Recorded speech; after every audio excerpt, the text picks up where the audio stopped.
Welcome to the deep dive. Today, we're heading to Samarkand. And the name itself, it just echoes, doesn't it? Ancient history, epic tales. It really does. You think Alexander the Great, Genghis Khan, Emir Timur, they all wanted this city. Exactly. So our mission today is to go beyond that sort of mythical crossroads idea. We want to explore how 2,500 years of history really shaped the city we see now. Right. We're drawing on a mix of sources,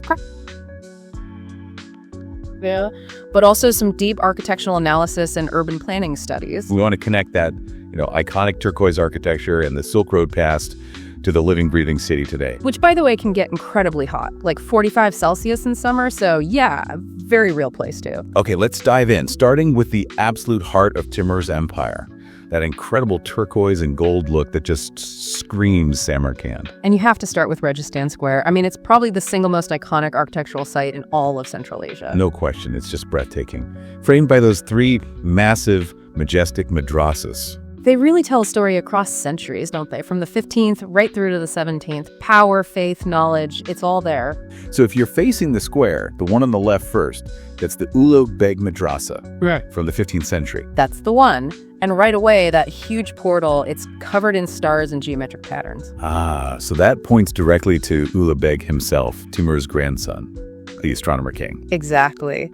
A beautiful hint of his passion for science, which we'll definitely circle back to. It's a key theme.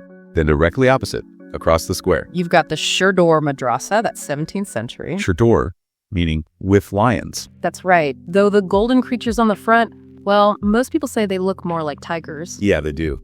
And those tiger lion things, they've become such a symbol of Samarkand. You see them on handicrafts everywhere. They really have. And then, right in the middle, completing the trio, is the Tilyakori Madrasa. Also 17th century, and this one also functioned as the city's main mosque, right? Yes, and inside.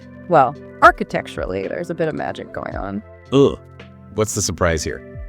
The main prayer hall, it's just stunning, covered in blue and gold leaf. But you look up at what seems like this vast, soaring dome. Yeah. It's actually completely flat. Get out. Really? Flat? Totally flat. It's an incredible optical illusion, just masterful painting and designed to make the space feel immense. Pure architectural theater. Wow. That really speaks to the level of artistry and maybe ambition they were working with. That Timurid ambition, you see it again at the Gur-e-Emir Mausoleum, Timur's tomb. Though it wasn't originally intended for him, was it? No, that's right. It was built for his grandson and chosen heir, Muhammad Sultan, who died unexpectedly. So Timur ended up being buried there instead. And its architectural influence was huge, right? I mean, we're talking inspiration for Mughal designs later on. Absolutely. You can trace a line from the Gur-e-Emir's design, especially that fluted turquoise dome, all the way to the Taj Mahal in India. It set a standard. Is there a specific detail about the dome itself that's significant? There is. The dome has exactly 64 ribs or folds. 64. Why that number? Our sources point out it represents the number of years the Prophet Muhammad is said to have lived. So it's layered with meaning, not just visual splendor. Okay, so symbolism baked right into the structure. And speaking of monumental, let's talk about the Bibi-Khanym Mosque. Yes. Timur ordered this one after his campaign in India. It was meant to be the jewel of his empire, just absolutely massive, maybe too massive. Too ambitious, how so? Well, the sheer scale was, let's say, pushing the limits of engineering at the time. Sources say it basically started having structural problems almost immediately, couldn't quite support its own weight, and earthquakes didn't help. Which explains why it's needed so much restoration over the centuries. Exactly. Major work was done, especially during the Soviet era. They famously used reinforced concrete frames to stabilize parts of it. Right, I read about that. Yeah. And there's that legend about the construction, too. Or legends, rather. Oh, yeah, the competing stories. Was it built for Timur's favorite wife, Bibi-Khanym? Or was there some forbidden romance between the wife and the architect while Timur was away? Adds a bit of drama to the bricks and mortar, doesn't it? It certainly does. And one more fascinating detail inside, if you look closely at the surviving decorations, Yes. they use papier-mâché.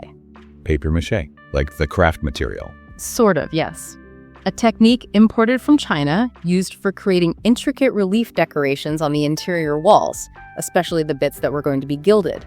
One of the earliest uses in Central Asia. That's amazing. All these repairs and rebuilds really highlight that Samarkand is a city built in layers. So let's peel back that Timurid layer. What was here before all the blue tiles? Good question. We need to go north of the current city center to the archaeological site called Afrosiab. Afrosiab. This is the really ancient Samarkand. This is it. We're talking settlements dating back to the 7th century BC. So yeah, Samarkand was already ancient when Timur arrived. And typically, these old cities had a specific structure, didn't they? Like different zones. They did. Usually 3 main parts. You had the Ark, the Citadel, the fortress where the ruler lived, then the Sharistan, the main walled town with the big mosque and most people's homes. And outside the walls? That was the Rabat, the suburbs, essentially. Full of workshops, markets, caravanserais, all the commercial life. So to really understand that pre-Timurid history, the Afrosiab Museum is key. Absolutely essential. It houses finds dug up right from the site. The star attraction is the ambassador's fresco. Yes, a fresco's huge, right? 7th century. That's the one. Spans 3 walls, incredible scenes of processions, maybe Sagian kings receiving ambassadors, a rare glimpse into that pre-Islamic world. And all this history, these layers, is why Samarkand is on the UNESCO World Heritage List. Yeah. But it's analyzed in a specific way, isn't it? Like 4 distinct parts. Yes, that's how the urban planners and UNESCO look at it. You've got 1, the Afrosiab archaeological site, 2, the old Timurid city we've been discussing, 3, the new city built during the Russian colonial era after 1868, think European-style radial streets, and 4, the Soviet period city from the 1930s onwards with its apartment blocks and industrial zones. That layering must create some serious challenges for modern city planning. How do you manage all that? It's incredibly complex. The current general plans, like the one for 2017 to 2040, are constantly trying to balance preserving all that heritage with the needs of a growing modern city. Like needing new roads or infrastructure. Exactly. How do you build, say, a bypass road to get heavy traffic away from the historic core when that core itself has structures stabilized with Soviet-era concrete? So even the previous attempts at preservation create new challenges. Precisely. That concrete was seen as progress then, ensuring longevity. But now, from a strict historical preservation standpoint, it's sometimes seen as intrusive. So you're navigating layers of history and layers of restoration philosophy. It's not just about protecting old buildings, it's about managing the whole complex timeline.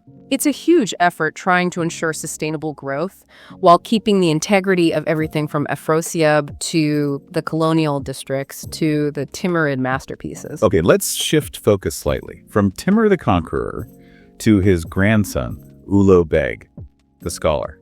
Right, a very different kind of legacy. His focus was science, particularly astronomy. And his observatory was world-class for its time, the 15th century. Among the very best anywhere. Not much is left of the building itself, sadly, except for the foundation and part of the enormous stern sextant that was built into the ground. But his work survived. The star catalog? Yes, the Ziggy-Gurgani.